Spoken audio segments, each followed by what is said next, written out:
जैसे हम सोचते हैं कि भी हमारे जो रिलेटिव्स हैं, हमारे दोस्त हैं, है ही नहीं, सबसे बड़े दुश्मन वही हैं। वैसे हैं मगर समय पे कोई काम नहीं आएगा, देख लेना, है ना। मगर ऐसा है ही नहीं, दिखता कुछ और है और होता कुछ और है। ये संसार है। तब आप सोचोगे भाई ये लड़की मुझसे प्रेम करती है, मगर शादी करके लूट के ले जाएगी। कोई प्रेम नहीं करती, वो तो मतलब से कर रही थी। तो ये संसार ऐसे ही है। ऐसा कोई बम नहीं फूट रहा, बट उसका एटलीस्ट एक श्लोक जरूर पता होना चाहिए। बाकी सारे इंपॉर्टेंट हैं, बस 2 श्लोक ईशोपनिषद के जरूर पता होने चाहिए, क्योंकि इन 2 श्लोकों पे हमारी आई थिंक पूरी फिलॉसफी, क्या मतलब सारे ग्रंथ ही इस 2 श्लोकों पे बेस्ड है। दुनिया की कोई भी फिलॉसफी, कोई भी सिद्धांत। तो वो 2 श्लोक क्या है? एक तो है उसका मंगलाचरण,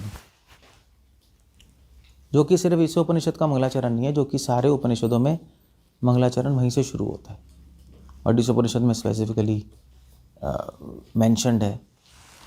और तो मंगलाचरण का मतलब होता है कि किताब शुरू करने से पहले एक श्लोक बोला जाता है, जिस श्लोक को बोलने से ऑस्पिशियसनेस मतलब मंगलमयी होता है। तो कोई स्तुति करने से पहले एक मंत्र बोला जाता है जिससे शुभ होगा, मंगलमयी होगा, उस स्तुति में कोई विघ्न नहीं आएगा और उस स्तुति का प्रभाव आपके मन पे पड़ेगा। तो वो क्या श्लोक है? वो है ओम पूर्णमिदं पूर्णमदः ओम पूर्णमिदं पूर्णमदः पूर्णात् पूर्णमुदच्यते पूर्णस्य पूर्णमादाय पूर्णमेवावशिष्यते। ये श्लोक है। एक तो ये पता होना चाहिए, और दूसरा पता होना चाहिए ईशोपनिषद का पहला श्लोक। वो क्या श्लोक है? ईशावास्यम। एक मिनट, क्या क्या है बताओ? ईशावास्यम इदं सर्वम यत्किंचित् जगतां जगत् तेन त्यक्तेन मुञ्जता मागृधा कस्य सुधनम। ओह यार, गेट बंद। दूसरा श्लोक पता होना चाहिए। 2 श्लोक हो गए, ओम पूर्णमिदम और ईशावास्यम इदं सर्वम। अब इन 2 श्लोकों में क्या कहा जा रहा है? अगर आपने 2 श्लोकों के 2 पॉइंट समझ लिए तो बस आप मतलब समझ लो कि ऑलमोस्ट 50, 60, 70, 80, 90% हमारी फिलॉसफी आपको समझ आ गई। मगर जो इसका मैसेज है वो बहुत हजम करना मुश्किल है, क्योंकि आपको अच्छा नहीं लगेगा इसका मैसेज। तो आप एक्सपेक्ट भी नहीं करोगे इसका मैसेज ऐसा है, अजीब सा, शास्त्रों में ऐसी भी चीज़ें कही जाती है, मगर है। सो जो पहला श्लोक है ओम पूर्णमिदं पूर्णमदः पूर्णात् पूर्णमुदच्यते, ये जो श्लोक है इसका मीनिंग क्या है कि भी वो ये पूर्ण है और वो पूर्ण है। ओम पूर्णम इदं पूर्णमदः, ओम पूर्णमदः पूर्णमिदं, वो पूर्ण है और ये पूर्ण है, और उस पूर्ण से ये पूर्ण है, और जब पूर्ण से पूर्ण निकला तो वो भी पूर्ण रह गया, ये भी पूर्ण रह गया। You see the idea is this. तो बेसिकली क्या कहा जा रहा है? ये कहा जा रहा है कि जो स्पिरिचुअल वर्ड है वो कंप्लीट है। पूर्ण मतलब क्या होता है? पूर्ण के 2 सेंस है, एक तो कंप्लीट, एक है परफेक्ट। कंप्लीट भी है, जो कंप्लीट है वो परफेक्ट भी है, जो इनकम्प्लीट है वो इम्परफेक्ट है। सो कंप्लीट है वो और परफेक्ट है वो जगह। ओम पूर्णम अधा, अधा मतलब वो, अधा मतलब वो होता है। सो वो किसको कह रहे हैं? भगवान के धाम को, या भगवान को भी कह रहे हैं कि वो जो भगवान है, वो जो भगवान का धाम है, वो कंप्लीट है और परफेक्ट है। सो आप पूछोगे कंप्लीट का मतलब क्या है? कंप्लीट है, परफेक्ट है, इसका मतलब क्या है? मतलब किस सेंस में बोल रहे हो आप कंप्लीट है, परफेक्ट है? वो कंप्लीट है तो इसका मतलब क्या है? तो इसका मतलब है कि एक मतलब है कि उसमें भगवान के धाम में सारे ऐश्वर्य है, नहीं ऐश्वर्य मतलब सारी ऑपुलेंसेस हैं। मतलब यूँ समझ लीजिए कि जो भी आप सोच सकते हो है, जो नहीं सोच सकते वो भी है वहाँ। और ऐश्वर्य है, वीर्य है, ज्ञान है, सुंदरता है, जो भी आप इमेजिन कर सकते हो बेस्ट, वो सब है। जो इमेजिन नहीं कर सकते वो भी है। इसलिए वो जगह कंप्लीट है। और परफेक्ट इसलिए क्योंकि वहाँ पे सब कुछ अच्छी चीज़ें हैं, बुरी चीज़ें नहीं है। वहाँ पे सिर्फ लाइट है, डार्कनेस नहीं है, अच्छाई है, गंदगी नहीं है, ब्यूटी है, अगलीनेस नहीं है। समझ रहे हो? इसलिए वो परफेक्ट है। मतलब परफेक्ट इसलिए क्योंकि वहाँ पे कोई डिफेक्ट नहीं है। बेसिकली सब कुछ है इसलिए कंप्लीट है, और सारी चीज़ों में कोई डिफेक्ट नहीं है इसलिए क्या है? परफेक्ट है। इसलिए पूर्ण के दो मतलब होते हैं, कंप्लीट और परफेक्ट। सो ये तो दो मतलब हो गए। अब वो तो हो गया पूर्ण, मगर शास्त्र कह रहे हैं ये भी पूर्ण है। अब ये समझना मुश्किल है क्योंकि इस संसार को भी उन्होंने बोला है कंप्लीट है और परफेक्ट है। सो ये क्यों बोला है? ये क्यों बोला है? ये कंप्लीट है, परफेक्ट है, ऐसा तो हमें दिखाई नहीं देता। संसार कंप्लीट तो है नहीं, संसार में सब कुछ तो है नहीं जो भगवान के धाम में। चलो अगर है भी तो परफेक्ट तो नहीं है, यहाँ पे तो डिफेक्ट्स भी हैं। तो पूर्ण क्यों बोला है इस संसार को? कंप्लीट तो फिर भी मान सकते हैं, आप जो सोच सकते हो वो भी है, जो नहीं सोच सकते वो भी है। चलो ठीक है, हो गया। मगर परफेक्ट क्यों बोला है? ये एक बहुत बड़ी सेल्फ सस्टेनिंग है अपने आप में। मतलब ये हाँ, तो कोई भी इकोसिस्टम देखते हैं तो पूर्ण है। अगर हम बात करें फॉरेस्ट लाइफ है या फिर कोई एक्वाकल्चर लाइफ है, अपने आप में कंप्लीट, उसकी किसी मैन इंटरवेंशन की जरूरत नहीं है। एक्चुअली ये जो है ना, आप एक सेंस में सही कह रहे हो, एक सेंस में ठीक है, मगर दूसरी सेंस में गलत है। क्योंकि अकॉर्डिंग टू स्क्रिप्चर्स इस सिस्टम को चलाने के लिए परमात्मा की ज़रूरत होती है, तो साइंस नहीं मानती। एक्सटर्नली हमें लगेगा हाँ एक इकोसिस्टम बना हुआ है, ये चल रही हैं, बट ध्यान से देखेंगे तो सुपर सोल की ज़रूरत है। तो इसलिए फिर वो एक सेंस थोड़ी ख़राब सी हो जाती है। सो यहाँ पे कोई डिफेक्ट नहीं है, दैट्स द होल पॉइंट। ऐसा क्यों कहा जा रहा है? क्योंकि हम देखते हैं डिफेक्ट है। इनफैक्ट संसार में डिफेक्ट है, यही तो प्रॉब्लम है। तभी तो भगवान के पास जाना जाता है, वहाँ पे परफेक्शन है, कोई डिफेक्ट नहीं है। तो यहाँ इसलिए इसको क्यों बोला जा रहा है परफेक्ट है? ये कौन बताएगा? आप बताइए। क्योंकि हर कोई अपने अपने पूर्ण नहीं समझ, कोई ऐसे किसी को फील नहीं होता कि मैं पूर्ण हूँ। अल्टीमेटली सबको ये महसूस होता है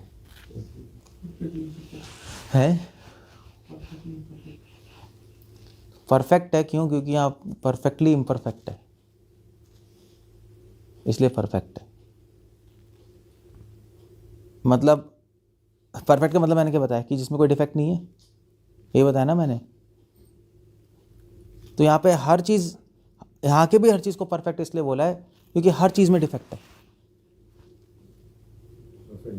डिफेक्ट पॉइंट ऑफ व्यू से परफेक्ट है। हाँ, डिफेक्ट पॉइंट ऑफ व्यू से परफेक्ट है, परफेक्टली इम्परफेक्ट है।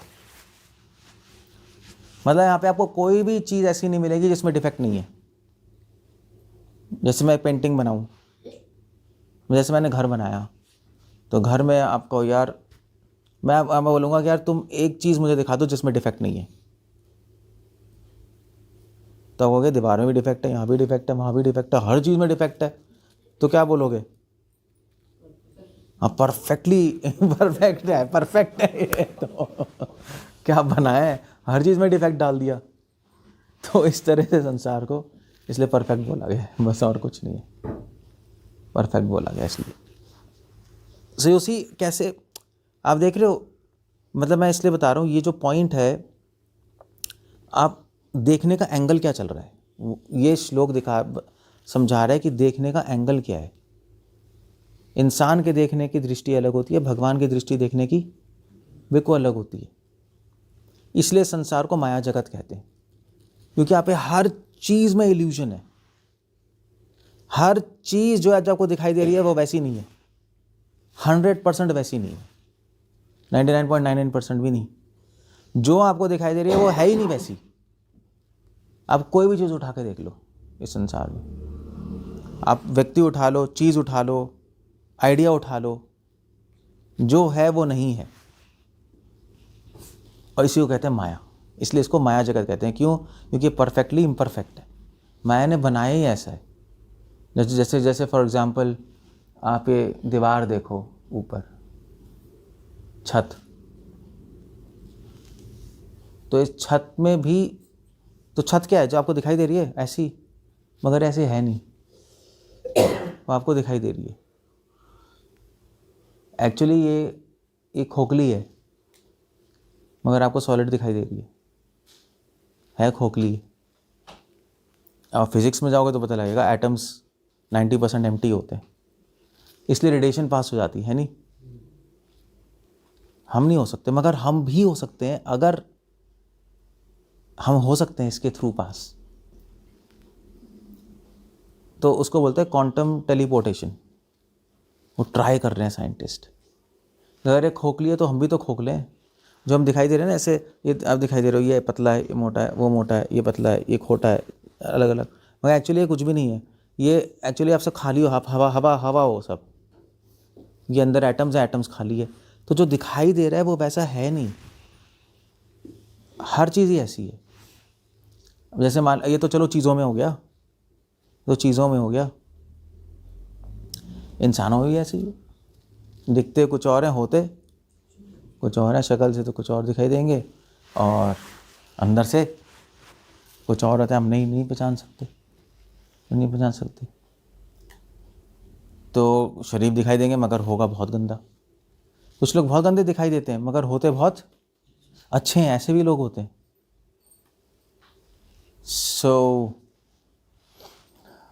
तो इसलिए आप कोई भी चीज़ उठाओ, वो माया है वो, क्योंकि वो परफेक्टली क्या है, इम्परफेक्ट है।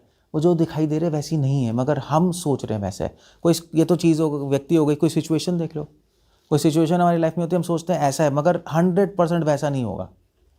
आप कंफ्यूज्ड हो, आप 100% कंफ्यूज्ड हो। हम सोचते रहते हैं ऐसा ऐसा ऐसा ऐसा, डिसीजन लेते रहते हैं, और हम गलत अपनी लाइफ में डिसीजन लेते हैं, वैसा होता ही नहीं वो। जैसे for I will tell you, example देता हूँ मैं आपको। जैसे एग्जांपल है ये दुर्योधन आदि पार्टी। दुर्योधन क्या सोच रहा था? पांडव गंदे हैं, यही सोच रहा था ना, पूरी लाइफ यही सोचता रहा, पांडव गंदे हैं, कि मेरा राज्य हड़पने की कोशिश कर रहे हैं। उसको तो लग रहा था कि मेरा राज्य है, ये मेरे फादर धृतराष्ट्र है, मैं उसका पुत्र हूँ, तो मैं वो राज्य मिलना चाहिए। पांडव हड़प रहे हैं, मेरा राज्य मेरा लेना चाहते हैं, और कृष्ण भी उनकी साइड दे रहे हैं, वो भी गंदे हैं। उसको तो ऐसे दिखाई दे रहा था, मगर फैक्ट नहीं है, गलत है। तो पूरी लाइफ वो कन्विंस था, और उसको लेके उसने युद्ध भी कर डाला, करोड़ों लोगों को मरवा डाला। तो ऐसे हमारी लाइफ में भी ऐसे होता है। हमें दिखाई दे रहा है कि ये मेरा है, मगर एक्चुअली आपका है ही नहीं। रैली में देखो तो आपका नहीं है। हमें दिखाई दे रहा है कि ये घर मेरा है, मगर एक्चुअली आपका घर नहीं है वो। आप अपना घर मान के बैठे, वो बात अलग है, मगर आपका घर नहीं है वो। हमें दिखाई दे रहा है शरीर मेरा है, मगर एक्चुअली ये शरीर हम नहीं है। तो आप कुछ भी चीज़ देख लो। अब ये तो सिचुएशंस में भी ऐसे ही है, सब ऐसे ही चलता है। हमें दिखाई दे रहा है, हमें लग रहा है कि हम शरीर है, मगर है नहीं।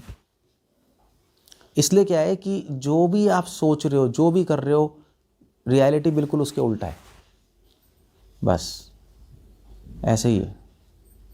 मगर हम पूरी लाइफ सोच के चलते हैं कि ये ऐसी रियलिटी जो मैं सोच रहा हूँ, वो ही माया कहते हैं, उसी को माया कहते हैं। तो सारे लोग इसी में फंसे रहते हैं। भाई मदर फादर सोच रहे हैं मेरा बच्चा है, ऐसा है नहीं, वो तो जीवात्मा है, कर्मों से आपके साथ आ गए। मगर हमें लग रहा है, हम कन्विंस्ड हैं कि मेरा बच्चा है। झूठी मोटी नहीं लग रहा, सही में लग रहा है, वो उसको कहते हैं माया। तो इसलिए यहाँ पे कह रहे हैं कि यहाँ पे जो भी चीज़ है उसके अंदर डिफेक्ट है, वो कंप्लीट नहीं है, वो इनकम्प्लीट है। आपकी दृष्टि इनकम्प्लीट है, आपकी चीज़ें इनकम्प्लीट है, आपकी सिचुएशंस इनकम्प्लीट है, सब परफेक्टली इम्परफेक्ट है, सब कंप्लीटली इनकम्प्लीट है। आपको आधा अधूरा ही दिखाई देगा हमेशा, आप पूरी पिक्चर कभी नहीं देख पाओगे। ऐसी है संसार। और क्योंकि पूरी पिक्चर नहीं देख पाएंगे तो सही कंक्लूजन्स आएंगे नहीं हमारे कभी भी लाइफ के। सो इसलिए ये श्लोक बहुत इम्पॉर्टेंट वर्ड्स है ये। अगर जिसने समझ लिया सब कुछ समझ लिया। तो अगर आपको पूरी पिक्चर देखनी है तो शास्त्रों की आंखों से देखना पड़ेगा। अपनी आंखों से आपको नहीं पता लगेगा, अपनी आंखों से कुछ भी समझ नहीं आएगा आपको। और इसीलिए हम गलत डिसीजंस लेके गलत सोच साच के संसार में घूमते रहते हैं, चलते रहते हैं। जैसे फॉर एग्जांपल मैंने बता रहा था, ऐसे तो जो बुद्धा थे तो उनके पास ये प्रोस्टिट्यूट आई थी ना, क्या नाम था इसका प्रोस्टिट्यूट? हाँ, आम्रपाली आई थी। तो उसने बुद्धा को अपने घर लंच के लिए बुलाया। तो उन्होंने कहा यार वैश्य के घर थोड़े ना जाएंगे। बुद्धा ने कहा तुम बेवकूफ़, तुम्हें दिखाई नहीं दे रहा, ये पिछले जन्म में मेरी शिष्य थी, इसी अपराध के कारण ये वैश्य बन गई, इसलिए मैं इसके घर जाऊंगा। अब बताओ आप, बाकी लोग तो क्रिटिसाइज़ कर रहे थे ये वैश्य के घर जा रहे हैं, मगर उनको सिर्फ यही जन्म दिखाई दे रहा है, उनको और बड़ी पिक्चर दिखाई दे रही है। तो माया क्या करती है, माया आपको ना माया आपको एक पाइप में घुसा देगी और आपको उतनी दिखाई देगा। और इसीलिए हमें दृष्टि भी परफेक्टली इम्परफेक्ट है, हमारी सोच भी परफेक्टली इम्परफेक्ट है। जब सब में डिफेक्ट है तो आपकी सोच में भी तो डिफेक्ट होगा। इस संसार में जब सब में डिफेक्ट है तो आपकी सोच में भी डिफेक्ट है, आपकी इंद्रियों में भी डिफेक्ट है। तो आप ना सही से सोच सकते हो, ना सही से देख सकते हो, कुछ भी नहीं कर सकते। सो ये पहला श्लोक है। तो इस श्लोक से अगर आपने श्लोक समझ लिया तो आप इमीडिएटली हम्बल बन जाओगे, यार मुझे तो ना कुछ समझ आ रहा है, ना कुछ देख पा रहा हूँ, ना कुछ समझ पा रहा हूँ, ना कुछ सही से सोच पा रहा हूँ, सब गलत है, तो क्या करूँ मैं फिर? तब आपको हेल्प की ज़रूरत नज़र आएगी। यार हेल्प चाहिए मुझे साधु की, शास्त्रों की, कि मैं ठीक सोच पाऊँ, ठीक देख पाऊँ। सो ये श्लोक आपको हम्बल बना देता है, ये श्लोक हमें दीन बना देता है। सो ये इस तरह से ये पहला श्लोक है इस उपनिषद का। ओके, कोई क्वेश्चन है इस पे? फिर मैं दूसरे श्लोक पे आऊँगा। दोष मतलब गंदा, डिफेक्ट मतलब? हाँ, इस संसार में कुछ ना कुछ डिफेक्ट है, हर चीज़ में कुछ ना कुछ गंदगी है, कुछ ना कुछ प्रॉब्लम है, कुछ ना कुछ प्रॉब्लम तो है। जानबूझ के डाली भगवान ने? जानबूझ के डाली है ना, हर चीज़ को भगवान ने यहाँ पे परफेक्टली इम्परफेक्ट बनाया है। हर चीज़ को भगवान ने यहाँ पर एक ऐसे ही बनाया है। क्यों बनाया है ऐसा? कि हम कंफ्यूज्ड रहें। तो हमें कंफ्यूज क्यों करना चाहते हैं? क्योंकि जेल है, और इस जेल में मैं बता रहा था, जेल से या तो आप जेल में ताले और चेन लगाओ, या कंफ्यूजिंग बना दो, निकल ही नहीं पाओगे आप। जंतर मंतर में आदमी खो जाता है, इसे कंफ्यूजिंग है, आप सोचते रहोगे ऐसा है मगर वैसा होगा ही नहीं। देखना चीज़ वैसी होगी ना, जैसे हम सोचते हैं कि भी हमारे जो रिलेटिव्स हैं, हमारे दोस्त हैं, है ही नहीं, सबसे बड़े दुश्मन वही हैं। वैसे हैं मगर समय पे कोई काम नहीं आएगा, देख लेना। तो अब मगर हम पूरे लाइफ कुछ और सोच के बैठते हैं, है ना, मगर ऐसा है ही नहीं, दिखता कुछ और है और होता कुछ और है। ये संसार है, दिखेगा कुछ और, असली में होगा कुछ और, यही संसार है। तब आप सोचोगे भाई ये लड़की मुझसे प्रेम करती है, दिखेगा तो ये, मगर शादी करके लूट के ले जाएगी। कोई प्रेम नहीं करती, वो तो मतलब से कर रही थी। आजकल हो ही रहा है ऐसा, नहीं? तो ये संसार ऐसे ही है, दिखेगा कुछ और, होएगा कुछ और वो दूसरों के साथ नहीं, हमारे साथ भी ऐसे ही हो रहा है, हमारे साथ भी ऐसे ही होगा। भी दिखेगा कि भी जैसे जो सीनियर्स हैं, जो गुरु हैं, या जो भी हैं वैष्णव, वो भी तो हमारे जैसे ही हैं। दिखेगा ऐसा मगर होगा कुछ और। दिखेगा हमारे जैसे मगर कब ध्यान से देखोगे तो उनकी सोच कहीं और होगी, आपकी सोच कहीं और होगी, ज़मीन आसमान का फ़र्क हो जाएगा। सो इसीलिए जो बुद्धिमान व्यक्ति क्या है, बुद्धिमान व्यक्ति क्या करेगा? एक मूर्ख व्यक्ति सब पे संशय करेगा, अपने पे विश्वास करता है, मूर्ख है वो। जो अपने पे विश्वास करता है वो सबसे बड़ा मूर्ख है, बाकी सब पे संशय। एक विद्वान व्यक्ति क्या करता है? विद्वान व्यक्ति क्या करेगा,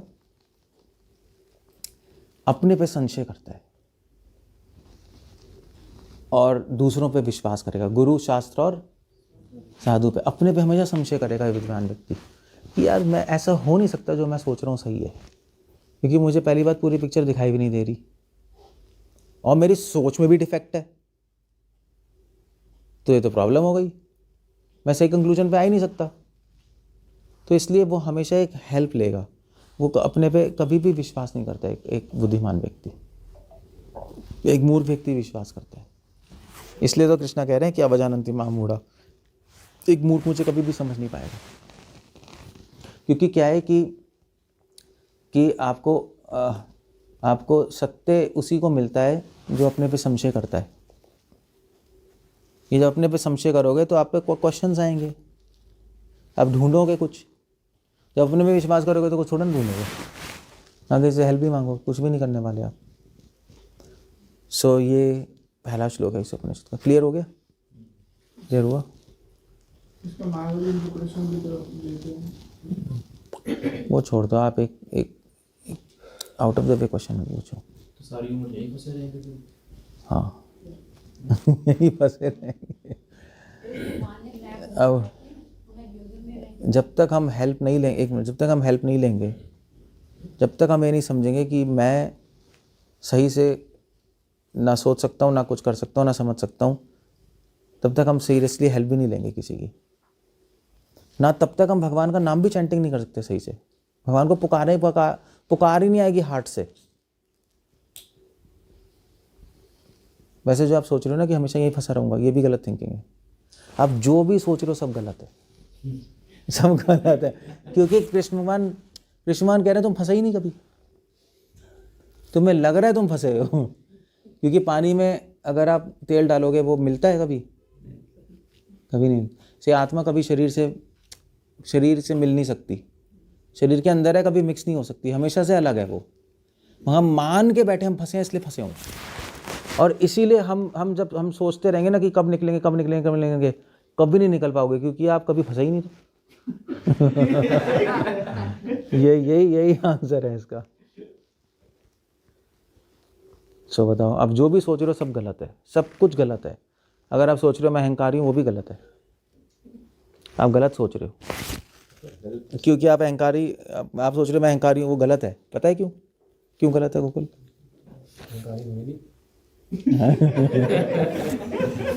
तो क्या हो अहंकारी नहीं हो, वो भी गलत है। वो भी गलत है। आप अहंकारी नहीं हो, यही तो अहंकार है, इसी को अहंकार कहते हैं। मैं अहंकारी नहीं हूँ, गलत हो गया। और अगर आप सोच रहे हो कि मैं अहंकारी हूँ, तो भी गलत है। तो क्यों गलत है?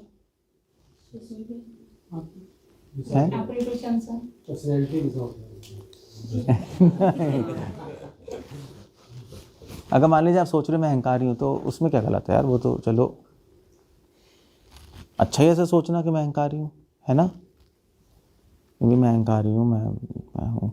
मगर इन स्ट्रिक्ट सेंस, अगर अल्टीमेट सेंस में देखो तो वो गलत है। क्यों गलत है? क्योंकि आप अहंकारी हो, मगर वो गलत इसलिए क्योंकि आप तो आत्मा हो, आत्मा भगवान की दास है, तो अहंकारी कहाँ हो? अहंकार तो शरीर में होता है ना, मगर आप शरीर हो ही नहीं। अहंकार तो मन में, मगर आप मन ही नहीं हो। तब सोच रहे हो मैं अहंकारी हूँ, तो मैं तो ना मन है ना शरीर है, तो वो भी गलत हो गया। इसलिए आप कुछ भी सोचोगे सब गलत हो जाएगा। इसलिए पता है, एक वो थे, एक चीज़ आता हूँ, तो एक क्रिश्चियन सेंट थी, तो उसके पास भगवान का एंजल आया। काफ़ी मतलब उसको तो कैंसर हो गया था, मरने वाली थी, तो बट अच्छी डिवोटी थी। तो एंजल आया, तो एंजल ह्यूमन फॉर्म में आया था, ह्यूमन फॉर्म में। तो ऐसी उनके रात को रहने आ गया। नन्स थी ना, नन्स। तो रात को उसने नॉक किया, उसने कहा मैं रास्ता भूल गया हूँ, मैं रहने आया हूँ आपके यहाँ। भगवान ने भेजा था उसको उसकी हेल्प करने के लिए। तो रात को ऐसे ही बैठ के बात कर रहे थे वो। तो उसने कहा कि देखिए मैं तो बहुत गिरी हुई हूँ, भगवान कृपा करेंगे नहीं करेंगे। तो इस एंजल ने कहा उसने कहा कि तू ठीक नहीं सोच रही। उसने कहा उसमें क्या है, मैं तो बहुत गिरी हूँ। तो उसने कहा इसी चीज़ का तो तुझे अहंकार है कि तू बहुत गिरी हुई है। इसलिए भगवान नहीं मिल रहे।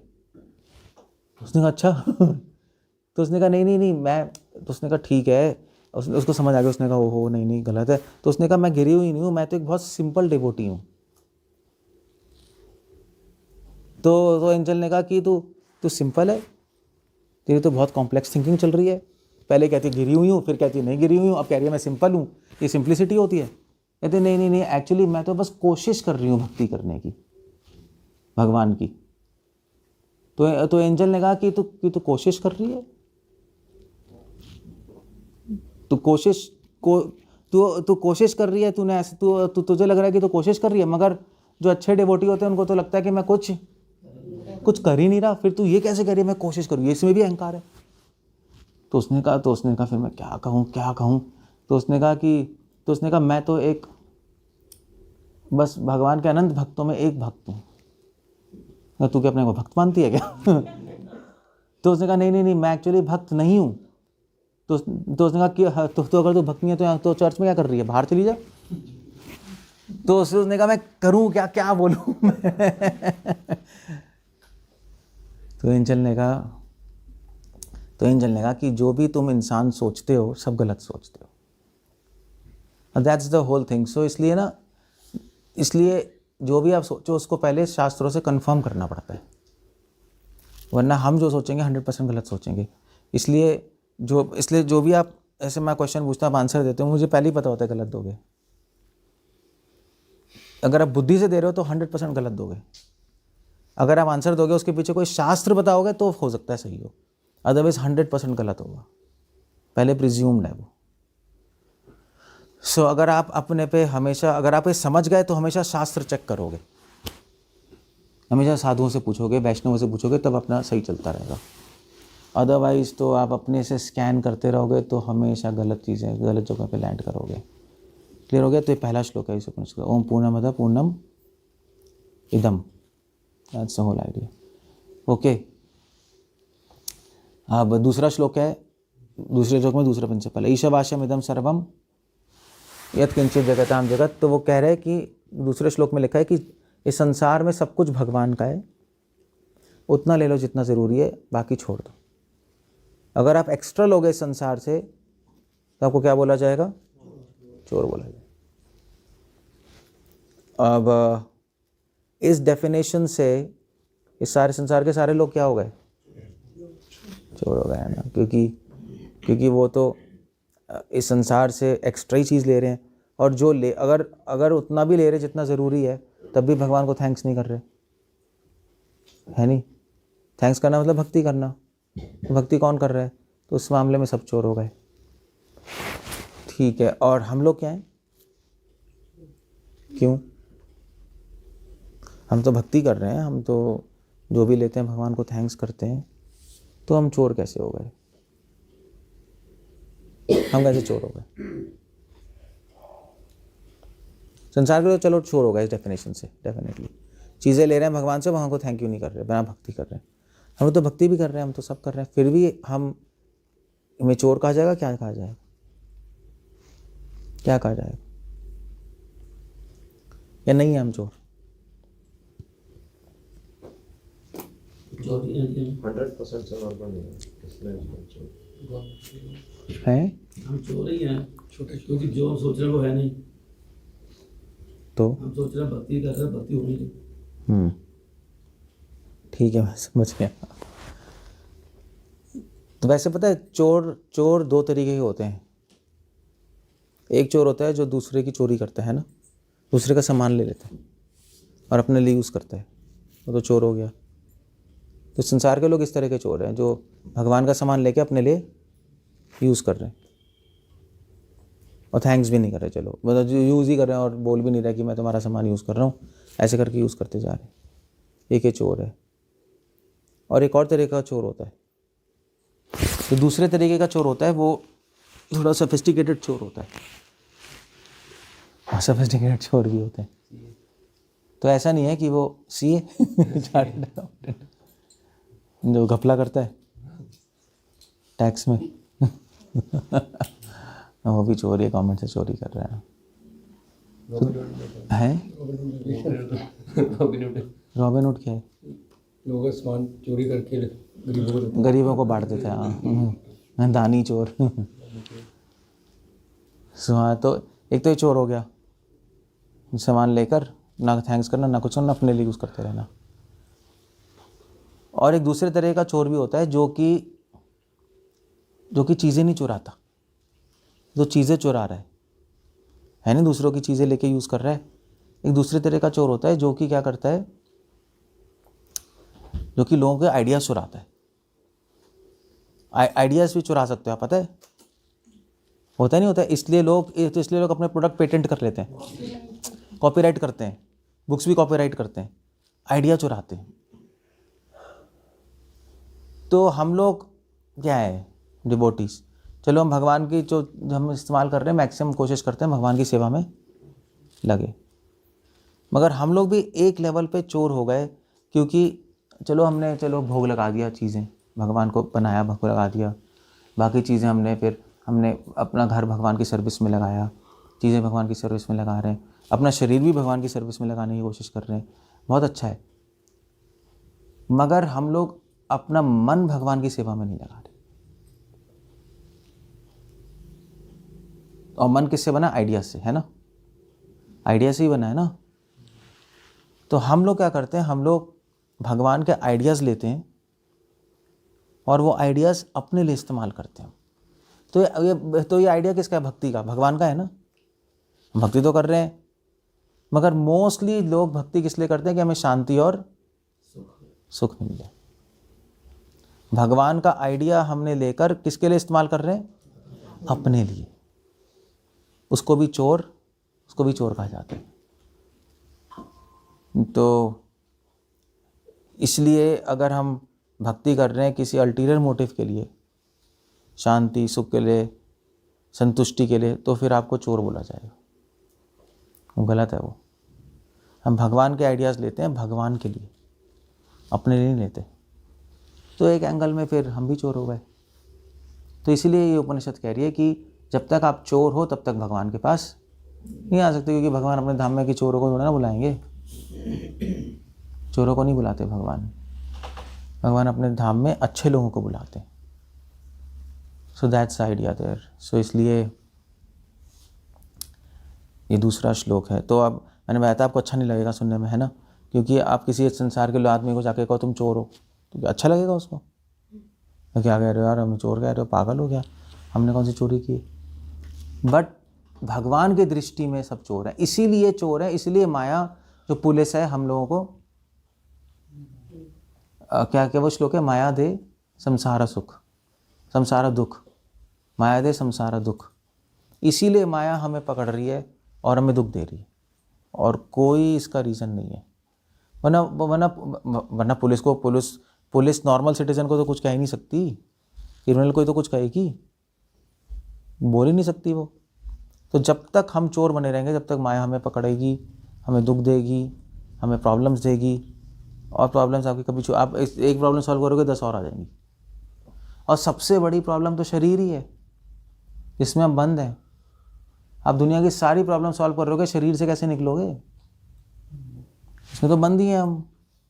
ये सबसे बड़ी प्रॉब्लम है। अगर आपको ये प्रॉब्लम अभी नहीं लग रही तो बाद में समझ आ जाएगा, जब बूढ़े हो गए, बीमार हो गए, तो पता लग जाएगा कितनी बड़ी प्रॉब्लम है। तो इसलिए जिस दिन हम चोरी करना बंद कर देंगे, उस दिन माया हमें दुख देना बंद कर देगी। बस दैट्स ऑल। जिस दिन अपनी सारी चीज़ें भगवान की सर्विस में लगा दोगे, मतलब जितनी सर्विस में लग सकती हैं, हर चीज़ तो नहीं लगा सकते, जो भी पॉसिबल है सारी चीज़ें भगवान की सेवा में लगा दोगे, अपना शरीर भी सेवा में लगा दोगे। जिस दिन भगवान की भक्ति भगवान के लिए करोगे, जिस दिन आप शास्त्र भगवान का आइडिया है ना, जिस दिन आप शास्त्र पढ़ोगे भगवान की सर्विस को बढ़ाने के लिए, अपने लिए नहीं, उस दिन माया आपको दुख देना बंद कर देगी बस। तो इसलिए हम संसार में फंसे हुए हैं। तो ये दो इसलिए प्रभुपाद ने कहा है कि devotee is a gentleman. Prabhupada ने बोला डिवोटी इज अ जेंटलमैन। से 2 श्लोक हैं, 2 पॉइंट्स हैं, आपको अपने बस दिमाग में रखना है। पहला पॉइंट क्या था? हाँ परफेक्ट। तो इसका कंक्लूजन क्या निकला था? हम अपने ऊपर भरोसा नहीं कर सकते हैं। इसका पहला कंक्लूजन ये था कि अपने पे कभी भी भरोसा मत करो। जो भी आप सोच रहे हो गलत सोच रहे हो, आप 100% गलत सोच रहे हो, ये बात है। आप परफेक्टली इम्परफेक्टली सोच रहे हो, यही था ना पहला श्लोक। तो कभी भी अपने पे विश्वास मत रखो, हमेशा एडवाइस लो गुरु की, वैष्णव की, शास्त्रों की, और उससे चलो। और दूसरा पॉइंट क्या है कि हम सब क्या है, चोर हैं। जब तक हम जेंटलमैन नहीं बनेंगे तब तक भगवान के धाम हम नहीं जा सकते। हमें चोरी करने की आदत छोड़नी पड़ेगी।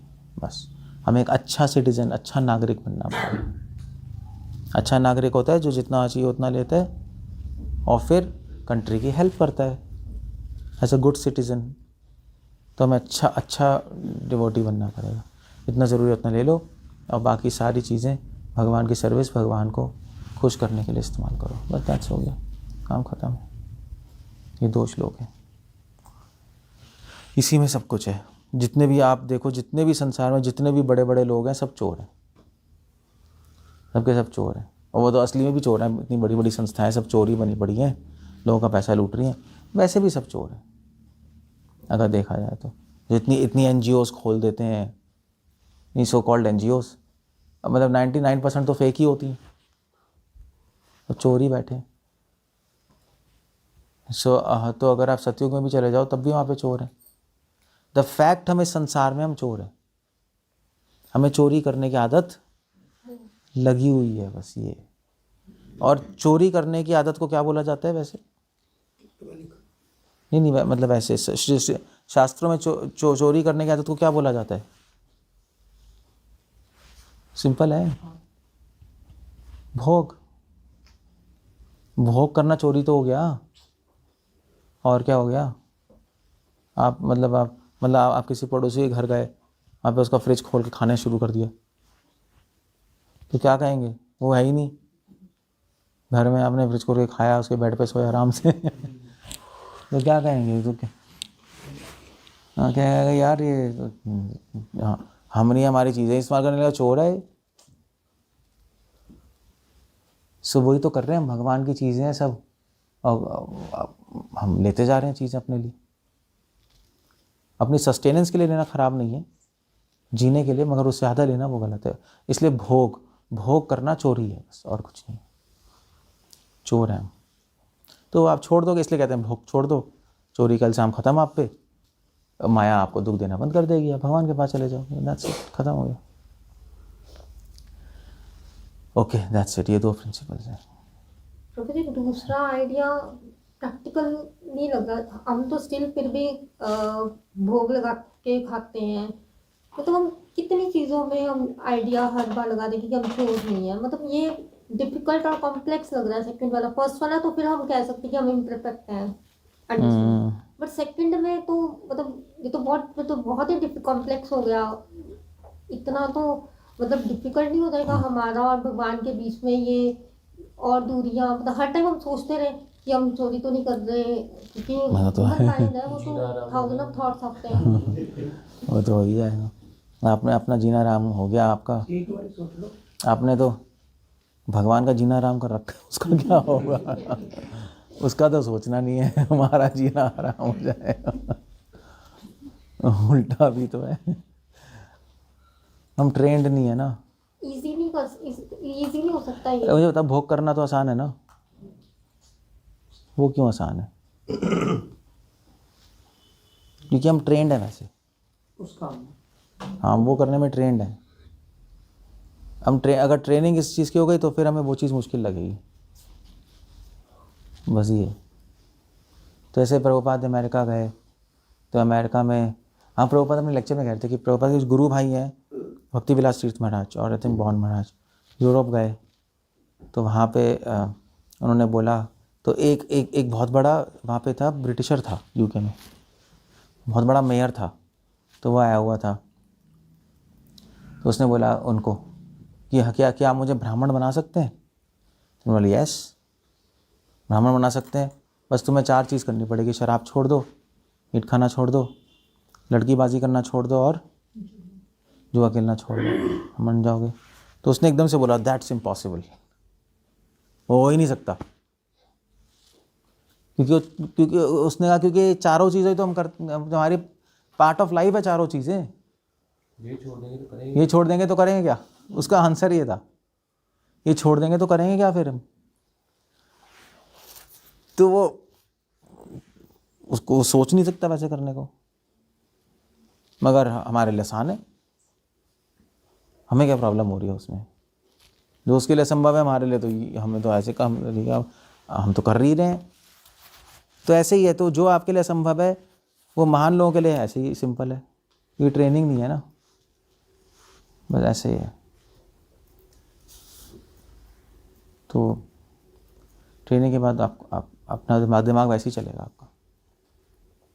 वैसे आपको बताता हूँ, जैसे मान लीजिए, मैं आपको बताता हूँ, जैसे मान लीजिए आप यहाँ पर इस घर में हो, यहाँ पे आए हो,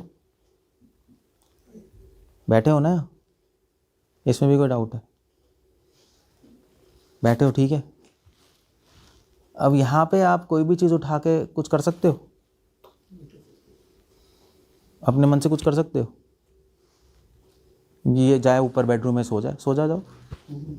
क्यों? हटा के उनका बेडरूम खोलो, सो जाओ। नहीं कर सकते ना, और ना सोचोगे ऐसा करने का, कभी भी नहीं सोचोगे।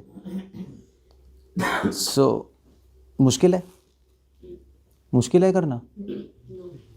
इतना आसान है, आप यहाँ पे बैठा होगे, माइंड में नहीं आएगा भैया किसी और का घर है। You can't do things, simple है ये। तो जैसे आप सोच लो ये किसी और का घर है, पूरा संसार भगवान का घर है, आपके माइंड में नहीं आएगा। बस हम भूल जाते हैं कि भगवान का घर है, इसलिए माइंड में आती रहती चीज़ें। अदरवाइज बहुत सिंपल है कि भगवान का घर है तो आपके माइंड में नहीं आएगा मैं इसको यूज़ करूँ, उसको यूज़ करूँ। भैया नहीं कर सकते यार, ऐसे नहीं कर सकते, तो गलत है। ट्रेनिंग की बात है, ट्रेनिंग की। अब हम मतलब हम ट्रेंड है ना समाज से, हम कल्चर्ड है ना। कोई बाहर के देशों में जाओ, जो जंगली लोग होते हैं वो करते रहेंगे। बाहर को ऐसा होता ही नहीं, कल्चर है ना। इधर जाता है ऐसे ही बैठ जाता है, कुछ भी करने लगेगा। जो मतलब आई मीन टू से जो अनकल्चर्ड लोग हैं, हमारा कल्चर है, हम ट्रेंड है ऐसे, तो हम ऐसे करते हैं। जो छोटा बच्चा तो नहीं करेगा, छोटे बच्चे को लेके आओ 2-3 साल का, वो तो कुछ भी करता रहेगा। नहीं, वो तो कुछ भी कर देगा, तो वहाँ चला जाएगा, सब मुंह में डालना शुरू कर देगा। उसके लिए किसी का घर, उसका घर उसको पता ही नहीं कुछ, छोटा बच्चा है वो। तो जैसे जैसे बड़े होते हैं ऐसे हम ट्रेंड हो जाते हैं, हमें मर्यादा आती है, संस्कार आते हैं, कल्चर आता है, तो फिर हम कंफर्टेबल फील करते हैं। ऐसी भक्ति में भी ट्रेनिंग हो जाएगी। सब भगवान के आप सोचते रहोगे, भगवान का घर है, भगवान का, फिर आपका मन ही नहीं जाएगा यार ठीक है चलो। शुरू में मुश्किल है, वैसे भी मुश्किल है, बट ट्रेनिंग से हो जाती है। भगवान के आइडियाज भगवान ने हमारे लिए नहीं बनाए, भगवान ने अपने आइडियाज़ अपने लिए बनाए। जैसे आप जो आइडिया बनाती हो किसके लिए बनाती हो? तो बस ऐसे ही भगवान ने आइडिया अपने लिए बनाए थे, वो तो हम उनके आइडिया चोरी करके अपने लिए इस्तेमाल कर रहे हैं। बट हम आइडियाज बनाते हैं, उससे बेटरमेंट होता है। अब किसी ने कोई आइडिया बनाया, एप्पल आईफोन ना, उसका आइडिया था स्टीव जॉब्स का, उन्होंने सोसाइटी के लिए बनाया, साथ में प्रॉफिट, ऑब्वियसली हम उसका आइडिया यूज़ कर रहे हैं। बट तो भगवान के आइडियाज़ भी हमें पास ऑन हुए थ्रू स्क्रिप्चर्स। हम भगवान के आइडियाज़ यूज़ करके अच्छे इंसान बन रहे हैं, मतलब डिवोटी बन रहे हैं हम लोग। फिर इसमें हम चोर कैसे हो गए? तो अब तो ये तो भगवान ने कहा ना मुझे भूख लगा के खाओ, ये भी भगवान का आइडिया है, तो ठीक इसलिए है। हम चोर नहीं है। अगर हम भगवान के आइडिया यूज़ कर रहे हैं भगवान के लिए तो ठीक है। अगर हम मान लीजिए हमने आयुर्वेद पढ़ा, मेडिसिन बनाई, और फिर आप उसको भगवान के लिए यूज़ नहीं कर रहे, आप ऐसे ही यूज़ करते जा रहे हो, इंसानों के लिए करोगे ना मेडिसिन, तो उसको भी चोर कहेंगे। क्योंकि आप इंसानों को दे रहे हो मेडिसिन, अगर मेडिसिन दे रहे हो तो उनको नॉलेज भी देनी पड़ेगी कि भक्ति करो। आप उसको ठीक कर रहे हो तो उसको वे भगवान की सर्विस में लगाओ। तो भगवान ने मेडिसिन इसलिए बनाई थी कि वो मेडिसिन लेके ठीक होके मेरी सेवा करे। मगर अगर हम सेवा कॉन्सेप्ट भगवान को हटा के सिर्फ मेडिसिन दे रहे हैं तो भगवान का आइडिया हम यूज़ करके इंसान को हैवान बना रहे हैं, तो गलत हो गया पूरा, वो तो चोर हो गया फिर। रावण यही तो था, सारी विद्याएं आती थी उसको वेदों की, भगवान आउट थे पिक्चर से, तो महाचोर था और कौन था। बस ऐसे है। तो भी ऐसा हो सकता है यहाँ पे पुण्य कर्म करें, स्वर्ग मिले, स्वर्ग में अच्छे काम करें, यहाँ पे तो प्रभु डायरेक्ट तो जा ही नहीं सकते वैकुंठ लोग। क्यों नहीं आ सकते? प्रभु जी जो हमारे डिज़ायर, मतलब नॉट डिज़ायर, कुछ मटेरियल वर्ल्ड में जो हमारी कंपल्शंस हैं, ड्यूटीज टुवर्ड्स मटेरियलिस्टिक वर्ल्ड, तो डायरेक्ट जाना मुश्किल है प्रभु जी। आई वो स्वर्ग से आगे जाना चाहते स्वर्ग से पहले स्वर्ग जाना चाहते हो फिर वैकुंठ जाना चाहते हो? यहाँ पे डायरेक्ट नहीं तो स्वर्ग में भक्ति कैसे करोगे आप? यहाँ पे तो अहमद ठीक प्रभु, हर काम में मैं अपना सोच रहा हूँ। यहाँ पे फिर भी भक्ति हो जाएगी, स्वर्ग में कब भक्ति हो ही नहीं सकती। तो जैसे आपने बताया प्रभु जी, फिर तो मुश्किल लग रहा है प्रभु जी। क्या हम मुश्किल में तो भक्ति होती है, ये गलत है। मुश्किल में तो भक्ति होती है। फिर डिज़ायर से मेरी खत्म नहीं होती प्रभु जी।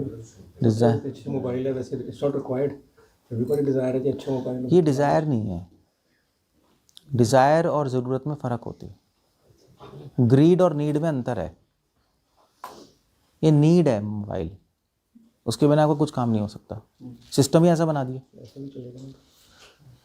ऐसा चलनी ऐसे पे कैसे काम करोगे? OTP इस पे आएगा, बैंक का, रेलवेज़ का, सबका, क्या करोगे फ़ोन के बिना? इसलिए हमारे बद्रिका आश्रम में भी फ़ोन मना है, हम नहीं करते, हम यही फ़ोन देते हैं।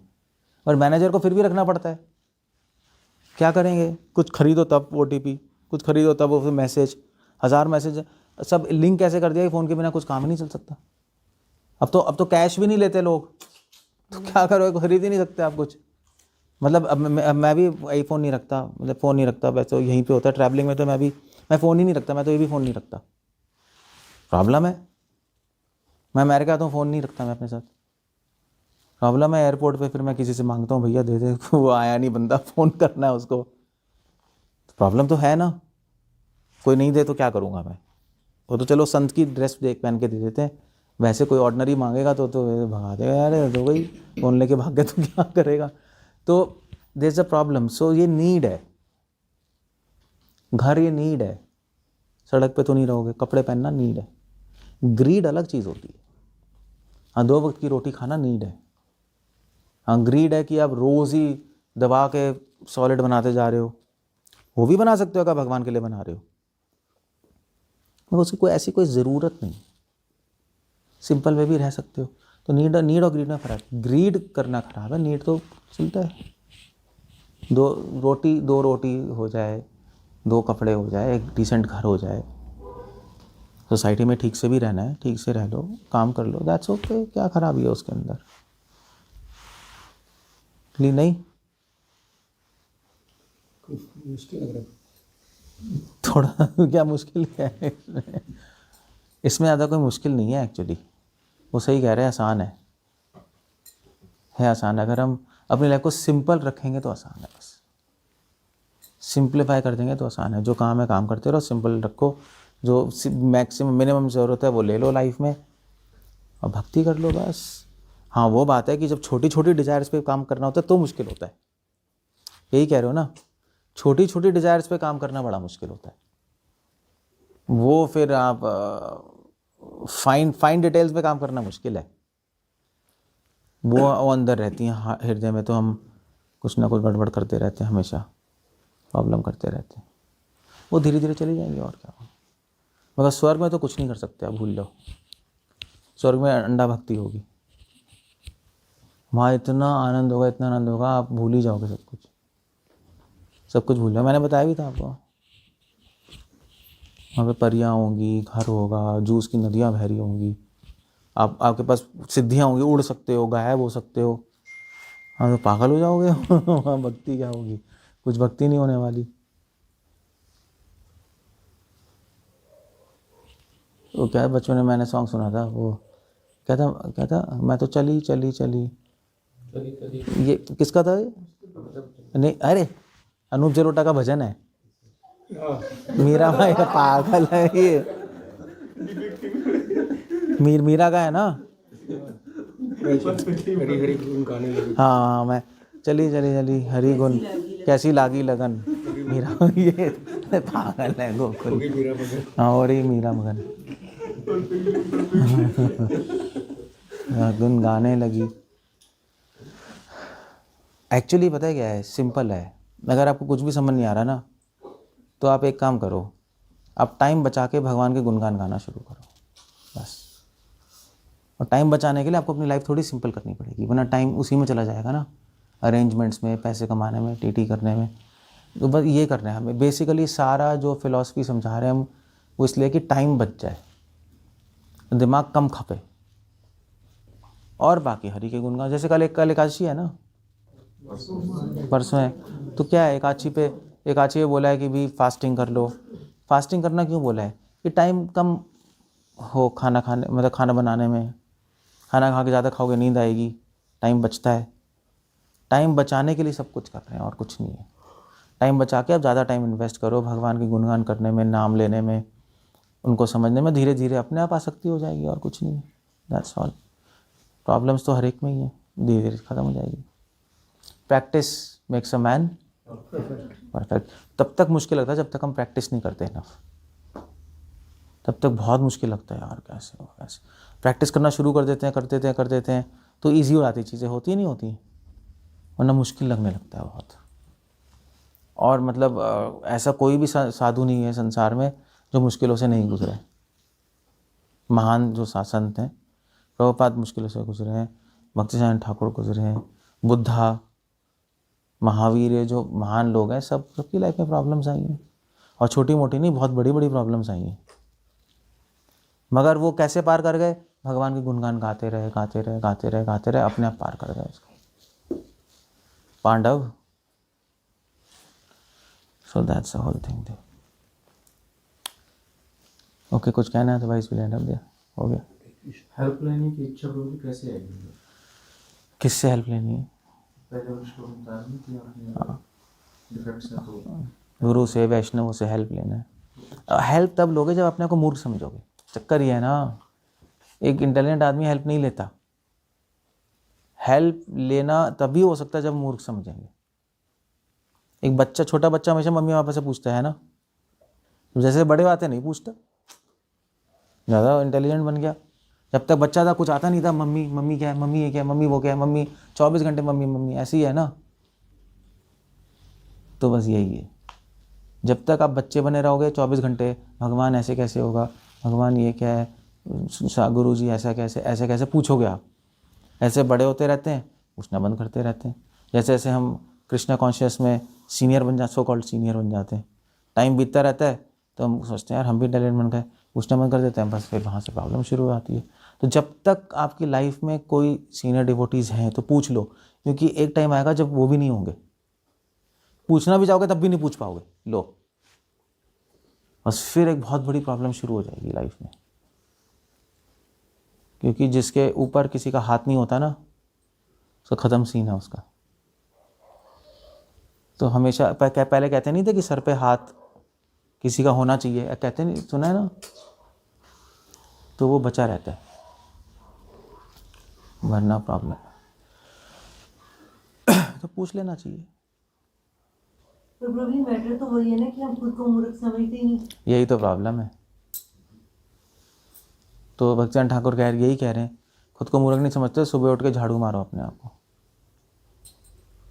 और सोते वक्त जूते मारो। यार मैं अपने को मूर्ख ही नहीं समझ रहा, ले इतनी अजीब सी बात है। नहीं, क्योंकि कौन आदमी अपने को मूर्ख समझेगा? डिप्रेस ही हो जाएगा। नहीं, अगर आप बार बार सोचते रहोगे मैं मूर्ख हूँ, आप तो डिप्रेस हो जाओगे। यार मैं मूर्ख हूँ, ले ये क्या हुआ? वो तो डिप्रेसिंग थॉट है ना, हमें मूर्ख को हद हो गई यार, और आदमी डिप्रेस हो जाएगा। तो इसलिए हम अपने आप को मूर्ख नहीं समझेंगे। बट अब ऐसे भी जो मूर्ख है अपने आप को कभी मूर्ख क्या समझता ही नहीं, वो भी है, वो तो समझेगा मैं सुपर इंटेलिजेंट हूँ। मगर क्या है कि आइंस्टाइन ने बोला था मैं मूर्ख हूँ। क्योंकि जैसे जैसे आपकी नॉलेज बढ़ती है ना, वैसे वैसे आपको लगने लगता है कि मेरी नॉलेज बहुत कम है। उल्टा हो जाता है। क्योंकि क्या है कि जैसे जैसे आप समुद्र के किनारे पे खड़े होगे ना, तो आपको लगेगा यार मैं पार कर जाऊंगा, उसमें क्या है। मतलब आप समुद्र के किनारे खड़े हो, बहुत बड़ा लेक है, तो चलो लेक ही मान लो, और लेक का उस तरफ दिखाई दे रहा है, अब खड़े होकर स्विमिंग आती है, तो पार कर जाएंगे क्या है, कहोगे हाँ करियो ज़रा, तो स्विमिंग करेगा। जब वो थोड़ा सा आगे बढ़ेगा ना, जब थकेगा तो उसको लगेगा भाई ये नहीं हो सकता, ये तो बहुत दूर है। जब अंदर जाएगा, जब थकेगा, तब ये नहीं हो पाएगा, अब तो गए काम से, बीच में अटक गए। तो जैसे जैसे आप समुद्र के आप बीच पे खड़े हो गए ना, तो आपको बड़ा मज़ा आएगा। ये जगन्नाथपुरी नहीं आते, क्या समुद्र है, क्या आनंद है। बीच सभी जाते हैं ना, बीच हाउसेज होते हैं, कितना मज़ा आता है, लोग करते हैं। आप समुद्र के अंदर जाओ, समुद्र को देखने में मज़ा आ रहा है ना, तो उसके अंदर चले जाओ। अंदर जाओगे तो डर लगना शुरू हो जाएगा। तो कोई गया है समुद्र के अंदर, गए शिप में गए हो? बॉम्बे लहरें पीछे धक्का मार, वो हिलता है टिंग टिंग टिंग। और अगर आप और अंदर चले गए फिर तो डर लगने लगेगा। जब लैंड दिखाई नहीं देगी ना, आप अंदर हो गए, और जो हिलेगा टिंग टिंग टिंग। हरिद्वार में डर लगने लग जाता है स्नान करने के टाइम। और अगर तूफान आता है ना, आप कभी समुद्र शिप में बैठे, तूफान आया है कभी? हैं, बस आप पागल हो जाओगे, दिमाग खराब हो जाएगा, तो तब डर लगता है बहुत। तो ऐसे ही है। तो इसलिए जो कृष्णा कॉन्शियस में नॉलेज नहीं ले रहा, प्रैक्टिस नहीं कर रहा, उसको बड़ा इजी लगेगा। उसको लगेगा मैं तो इंटेलिजेंट हूँ, मैं तो कर जाऊँगा, जन्म मृत्यु पार क्या है, ये लो जन्म मृत्यु क्या है, कर जाएंगे, उसमें क्या है। जैसे हम पहले, जैसे मैं शुरू में आया था भक्ति में, तो मैंने प्रभुपाद लीलामृत पढ़ी थी। प्रभुपाद ने अमेरिका में जाके प्रीचिंग की, तो मैंने कहा मैं भी कर लूँगा, उसमें क्या है, भी गाते रहते हैं प्रभुपाद। ऐसे ही मेरे माइंड में थॉट आया था, क्या है, चले जाएंगे अमेरिका, प्रीचिंग कर देंगे, 200 लोग जुड़ जाएंगे, उसमें क्या है, मूवमेंट खड़ा हो जाएगा। और फिर इंद्रिया वश करना यूँ कर लेंगे। जब नए होते हैं, जवान होते हैं, हमें सबको ऐसा लगा है क्या कर लेंगे, और धीरे धीरे जब भक्ति करते रहते हैं तो पता चलता है भाई समुद्र के अंदर जा रहे हैं ना। अगर रियली में डिवोशन कर रहे हैं सिंसियरली, भैया एक जने को ही भक्त बनाना इतना मुश्किल है, पूरे संसार को बना दिया, इंद्रिय वश करना तो इम्पॉसिबल है। तो समझ आता है। इसलिए जितना नॉलेजेबल बनोगे, जितना प्रैक्टिस करोगे, उतनी ही आप फिर समझ जाओगे कि मैं मूर्ख हूँ। जब तक बीच पे खड़े रहेंगे, प्रैक्टिस जगह नॉलेज नहीं लेंगे, तो लगेगा मैं बहुत इंटेलिजेंट हूँ, बस इतना है। तो अपने आप समझ आता है। तो इसलिए जब हम नॉलेज लेंगे, प्रैक्टिस करेंगे, तो समझ आएगा ओहो एक्चुअली ये तो बहुत मुश्किल है, मैं क्या सोच रहा था और है क्या। जब आदमी अपने आप झुक जाता है। जब समुद्र की अथाह ने देखोगे ना, तो झुक जाओगे। बीच से पता नहीं लगता कि समुद्र कितना खतरनाक है, अंदर जाके पता लगता है। और गिर गए उसमें तो बस फिर तो आदमी गया, और डीप ही इतना है। So that's the whole thing there. So हमें क्यों नहीं लग रहा मूर्ख है, इसका आंसर कर रहा हूँ मैं, क्योंकि हमारी प्रैक्टिस कम है शायद, और हमारी नॉलेज कम है, इसलिए हमें नहीं लग रहा मूर्ख है, हमें लग रहा है बहुत इंटेलिजेंट है। जैसे जैसे हम सिंसियरली करते जाएंगे ना, तो आपको बहुत नीड लगेगी किसी से गाइडेंस लेने की, अपने आप। इनफैक्ट जब भक्तिनाथ ठाकुर चले गए ना, भक्ति गौर सेवा बाबा जी उनके गुरु चले गए, भक्तिनाथ ठाकुर डिप्रेस हो गए थे, 1 महीने तक वो रूम से बाहर ही नहीं निकले थे। उन्होंने कहा कि अब मुझे कौन गाइड करेगा, जबकि पूरे गौड़िया मठ के आचार्य ने कहा कौन गाइड करेगा, मैं कैसे भक्ति करूँगा, क्या करूँगा, डिप्रेस ही हो गए थे वो। ऐसे ही है। That's how it goes. तो मैं भी एक बार हरिद्वार में फंस गया था। कहाँ? जैसे माता जी कह रहे थे ना, पानी गंगा जी में। वहाँ पर मैं शो ऑफ कर रहा था, मुझे स्विमिंग आती है। किसी को वहाँ से पानी लगा, मेरे को आती है स्विमिंग, कुछ लगा भी दिखाने के मेरे को आती है। वो पानी ऊपर तो स्टेबल था, नीचे वो बहाव था। हाँ नीचे होता है। हाँ प्रभु जी मैं फंस गया, मैं क्या बोलूँ, भगवान ही बचाए प्रभु जी। चलो बच गए। हाँ ऐसे ही होता है, इट हैपेंस लाइक दैट। बोलो जल्दी बोलो। नीड और ग्रिड में फर्क अभी माइंड डिस्टर्ब को। Simple living, high thinking. Simple living करोगे, अपने आप नीड से चलोगे, ग्रीड नहीं होगी। हाई थिंकिंग करोगे, शाशा शूशू करोगे, शो करोगे, तो फंस जाओगे। बस ये है। लिविंग तो मतलब मतलब जीने के लिए बस चीज़ें करनी, यही ना सिंपल। जीने के लिए जो ज़रूरी है ले लो, क्या है उसमें, क्या है अपने स्टेटस के हिसाब से। सबका अपना अपना स्टेटस है, अपना सर्कल है, उसके हिसाब से आप जो ज़रूरत है ले लो। अब मान लीजिए तो ऐसा तो नहीं है कि आप क्या क्या क्या आप अपने लिए रिक्शा खरीद के रखोगे पूड़ा में। इस सब तो सिंपल रहते हैं। वो रिक्शा पे जा रहे हैं, या अनुजानंद रू रिक्शा पे जा रहे हैं कल कोर्ट में, भैया मैं सिंपल रहना। पागल है। तो मिनिमम स्कूटर तो चाहिए ही चाहिए, मिनिमम तो स्कूटर चाहिए। और अगर आपको दूर जाना है तो मिनिमम गाड़ी चाहिए, एक बेसिक, कि 4 जने कैसे जाएंगे, फैमिली कैसे जाएगी। सो अपने स्टेटस के हिसाब से आप जो नीड है ले लो, बाकी अपना भक्ति करो, टाइम करो, मगर स्टेटस बढ़ाने की कोशिश मत करो, वो एक स्टुपिडिटी हो जाएगी। हाँ भाई हम स्टेटस बढ़ाएंगे, ऐसे जैसे जैसे कई लोग कोशिश करते हैं पूडा में घर ले लें। सब सिटी वाले पूडा में तो आना चाहते हैं, तो उसके बाद चलो पैसे तो आ जाओ, वैसे पैसे नहीं है तो कहेगा भी मेरा ड्रीम है मैं वहाँ पे घर ले लूँ। होता ही है, नहीं होते ही होंगे, वो गलत है। तो स्टेटस है उसके अकॉर्डिंग आप यूज़ कर लो, बाकी अपना रहो आराम से और भक्ति करो, बस दैट्स ऑल। ये स्टेटस बढ़ाने फिर प्रमोशंस जो होते हैं लोगों की, कहिए मैं जो हूँ ठीक हूँ। हाँ प्रमोशन की ज़रूरत ही नहीं है, प्रमोशन लेने की जो है चलते रहो ना, प्रमोशन हो जाए अपने आप तो हो जाए, उसके लिए ज़्यादा हाथ पाँव मारने की ज़रूरत है नहीं, हो जाए तो हो जाए, ठीक। आप अपना काम सिंसियरली करते रहो, हो जाएगी तो ठीक है, नहीं होगी तो भी ठीक है। मगर लोग तो हाथ पाँव मारते हैं ना प्रमोशन के लिए, पॉलिटिक्स करते हैं, हाथ पाँव मारते हैं, चापलूसी करेंगे, वो करने की ज़रूरत ही नहीं, टाइम वेस्ट है, it's absolute nonsense, time waste बस। Okay we end up there. तो जी एज अ टीचर आपको लगता है हम पास हो जाएंगे? पता नहीं भैया, मुझे तो अपने पे डाउट है।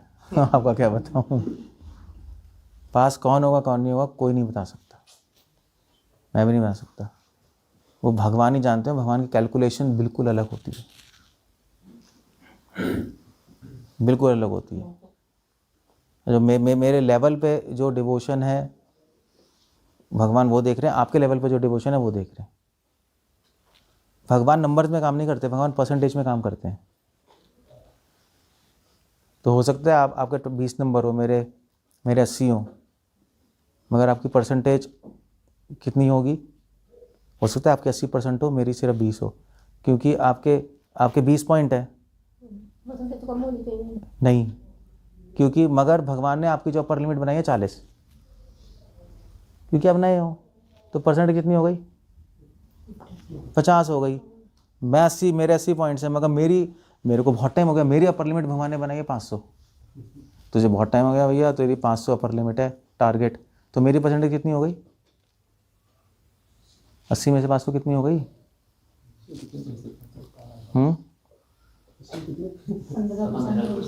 15 हो गई। इसकी 50 है, मेरी 15 है, मैं नीचे हूँ, तो पहले कौन जाएगा, हो सकता है। चलिए, भगवान की कैलकुलेशन बिल्कुल अलग होती है, और भगवान पिछले जन्म का भी देख रहे होते हैं, सिर्फ इस जन्म का नहीं, पिछले जन्म की बात भी होती है। तो ना मैं बता सकता हूँ, ना कोई गुरु बता सकता है कि आप पास होगे नहीं होगे, कोई भी किसी का कुछ नहीं कह सकता। बड़े बड़े सन्यासी रह जाते हैं और ऑर्डिनरी गृहस्थ चले जाते हैं, है ना। हाँ जी, ये कॉम्प्लेक्स है बहुत। सो अगर आप अच्छे से कर रहे हो तो आप चले जाओ। भगवान को 100% नहीं चाहिए, भगवान ये भी नहीं देखते आप टारगेट पे पहुंच जाओगे, भगवान ये देख रहे हैं आप मेहनत 100% कर रहे हो नहीं कर रहे हो। टारगेट पे पहुंचो नहीं पहुंचो इरेलेवेंट है, अगर आप मेहनत 100% कर रहे हो तो आपको ले जाएंगे। जैसे एक छोटा बच्चा होता है, तो छोटा बच्चा जब चलने सीखता है तो पूरी कोशिश करता है ना चलने की, चलता है गिरता है, चलता है गिरता है, चलता है गिरता है, तो उसके 100% मार्क्स हैं। पूरी कोशिश कर रहा है, चल नहीं पा रहा, फिर भी आपको पता है ये तो इस बेस्ट ट्राई कर रहा है, ओके गुड। और दूसरा बंदा है, अगर वो ट्राई नहीं मार रहा तो उसको कोई भी मार्क्स नहीं, आराम से चल रहा है, पहुंच जाएंगे, ठीक है, सॉरी। और आराम से चल रहा है, हाँ पहुँच नहीं वाले मगर आराम से चल रहा है। दूसरा पूरी स्पीड से भाग रहा है मगर दूर है गोल। भगवान की दृष्टि में कौन आगे है? जो भाग रहा है, जो चल रहा है वो आगे नहीं है, चाहे वो पास ही क्यों ना हो। एक आदमी ने डोनेशन दी 10 रुपये, आपने भी दी, कौन आगे? जो गरीब है वो भगवान की दृष्टि में आगे होगा, उसके लिए 10 रुपये 100 रुपये। आप अमीर हो, आपके लिए 10 रुपये क्या है? चपन्नी है। भगवान की कैलकुलेशन बिल्कुल अलग है। आप जो डोनेशन देखते हो ना, तो भगवान प्लेट में नहीं देखते, भगवान आपकी जेब में देखते हैं कितने पड़े। प्लेट में थोड़े ना देखेंगे, प्लेट में नहीं देखते, वो थाली लेके नहीं आते तो बड़ी श्रद्धा से यहाँ 100 रुपये निकाल। भगवान वो देख ही नहीं रहे, भगवान जेब में देख रहे, पर्स में कितने पड़े हैं तेरे साले। उनके देखने का ढंग बिल्कुल अलग है। So I don't know what will happen, क्या होगा, बट जो भी होगा अगर हम सिंसियर हैं तो हमारे लिए भगवान बेस्ट करेंगे, बस इतना है और कुछ नहीं, और हम वो एक्सेप्ट करेंगे। यहाँ पर भी 100 रुपये देख के अनाउंस करते हैं, पुराने भक्त ने माता आना होगा 100 रुपये चढ़ाएगा। क्या चल रहा है? घंटे होते हैं ना भी माता के, तो कहते हैं 100 रुपये दे के पुराने भक्त ने 100 रुपये चढ़ाए, माना तनु आना होना है। क्या करते हैं? अरदास करते हैं 100 रुपये चढ़ाए तो माता तनु आना होना है। कि इससे 100 रुपये चढ़ाए हैं? नाम लेके भक्त ने 100 रुपये चढ़ाए, माता तनु आना होना है। अच्छा, वो 2 और बंदों के लिए होता है ना, उसको देख के और भी आएंगे। देखो हम तो जाते हैं लोगों के घर, लोग हमें डोनेशन देते हैं, मैं तो कभी अप्रिशिएट ही नहीं करता, ले लेता हूँ, बट क्या है, अगर हम जा रहे हैं लोगों के घर, अमीर लोगों के घर, वो में 100 रुपये 500 रुपये दे रहे हैं, नॉनसेंस है। कोई आया दे दो, ठीक है, पहले हम ले लेते हैं, बट हमें कोई ज़रूरत भी नहीं है उसकी, बट उसको कोई क्रेडिट नहीं मिला, क्योंकि वो, मैं बता रहा हूँ ना, जूते तो 3000 के खरीदेंगे और साधु को 500 देंगे, तो साधु को जूते से भी नीचे रखा हुआ है। तो क्या अपने घर में आके रिस्पेक्ट दे रहे हो यार? क्या माला पहना रहे हो? जब ढोंगे जब, फिर भी हम कुछ नहीं कहते हो, चले जाते हैं, चलो भैया, हाँ हरे कृष्ण स्माइल पास करके लेना ही पड़ता है, क्योंकि क्या बोले, तू हरामी है, उसको बोल के आए हम, मगर है तो है, वो है ही, तो क्या करोगे बताओ, संसार ही ऐसा है। मगर हम तो चलो हंस देंगे, भगवान की दृष्टि से वो बच नहीं पाएगा। वो हमारे तो देख लिया, भगवान ने देख लिया, इसने मेरे साधु को अपने जूते से नीचे रखा है, तो आपने रिस्पेक्ट नहीं दिया, आपने उसको निरादर कर दिया, तो आपने घर बुलाया, उसके आपके पॉइंट्स मिलेंगे, मगर जब निरादर किया उसके आपको नेगेटिव पॉइंट्स ही मिलेंगे, उसके आपको फल भोगना पड़ेगा, देखना। इसलिए साधुओं को बुलाना बहुत डेंजरस भी होता है घर में। अब आँख को बुला रहे हो, क्योंकि अगर आपने सही से नहीं किया तो फिर गड़बड़ भी हो जाती है। ये भगवान की कैलकुलेशन अलग चल रही है ना, कैलकुलेशन ही अलग चल रही है, तो फिर इसलिए साधुओं को बुलाया जाता है, तो ध्यान से करनी होती है चीज़ें। ऐसा भी है, क्या करोगे बताओ। सो ठीक है, हम तो चलो ठीक है, हरे कृष्ण।